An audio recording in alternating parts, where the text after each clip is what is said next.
Joining me now is Lindy Lee, Democratic strategist and member of Vice President Harris's National Finance Committee. She is also a commissioner of the Commonwealth of Pennsylvania, having been appointed by Governor Shapiro. Welcome.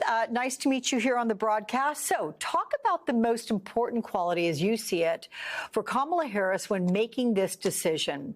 And do these meetings today, the ones we know about with Walz, Shapiro, and Kelly, do those indicate to you that these are the final three? Alex, thank you so much for having me. Well, with 19 electoral votes, Pennsylvania is a whole ball game. The path to the White House runs right through the state. And that's why Governor Shapiro is at the top of the list. He'll bring if he brings Pennsylvania, that's game over, essentially. So, and with Harris at the top of the ticket, she puts states back in play that were formerly completely out of reach, like Georgia and Michigan. And so all the three names that you just mentioned bring valuable traits to the table. Governor Shapiro demonstrated his tremendous leadership by fixing the I-95 highway collapse in just 12 days, which is absolutely unheard of. It was unbelievable. And then we had the Philly Fanatic and a live stream. It was just so well done. His model of leadership became a national model of how to handle infrastructure crises. But you also have like Governor Walz, as you mentioned, whose weird attack line has now become a household phrase. It was the phrase heard, the attack line heard around the world, essentially.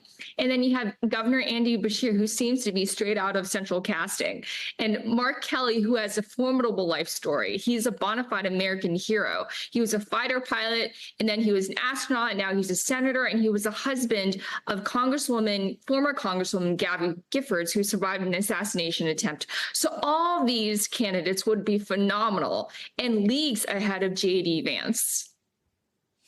And look, you obviously have a close relationship, or closer than the others, to Josh Shapiro. You were appointed to your position as commissioner by him. How do you see the chemistry between Kamala Harris and Shapiro if it comes down to that? I was actually just with them a few weeks ago when they were speaking with the Asian American Town Hall. The chemistry between them, it was absolutely phenomenal. I think they would be outstanding stumping across the country. And Josh Shapiro is a phenomenal speaker. I find myself like mentally taking notes when I hear him speak. He's electrifying. And it's just, I've known him for 10 years. I was 24 when I ran for Congress. I cold emailed him. He didn't know me, but he responded and agreed to meet with a 24-year-old.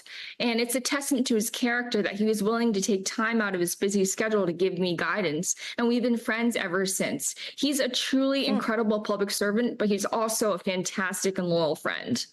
And I know that he will be and that's all loyal great and good, but let me just suggest there are some people, progressives, who say, you know, we like the guy, but that means some moderates and people maybe on the conservative end might think, a little too much. Do you worry about that at all? Well, I also think that the president will be guiding policy, right? So her policies on Gaza, on Israel, that's what's going to be dictating national foreign policy. And she has already said that she's not going to remain silent in the face of the atrocities happening in Gaza. There is daylight between her position and that of President Biden. Mm-hmm. So I'm confident that she will lead us to a permanent ceasefire and to a long-lasting peace in the region.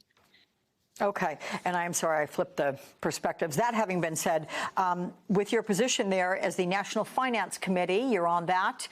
The Harris campaign having raised $310 million in July. That is a huge number. I know you're going to be hosting a fundraiser for Harris in Philadelphia. So now that the campaign has the money, how do you spend it most effectively?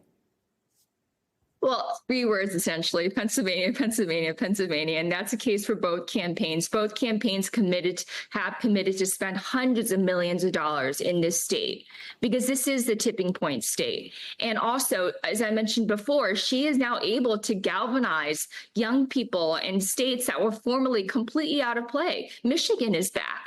Young people who were disenchanted or completely tuned out are back. The energy behind her has been absolutely phenomenal. I don't remember this level of excitement since I was a kid cheering for Senator Obama. This is just truly incredible. And just for some perspective, it took me a year essentially to raise $1.1 million for President Biden. It took me a week to raise $2 million for Kamala Harris. So this is astounding and completely unprecedented. That is an extraordinary stat. I thank you for sharing it and certainly offers perspective. Lindy Li, we'll see you again. Thank you.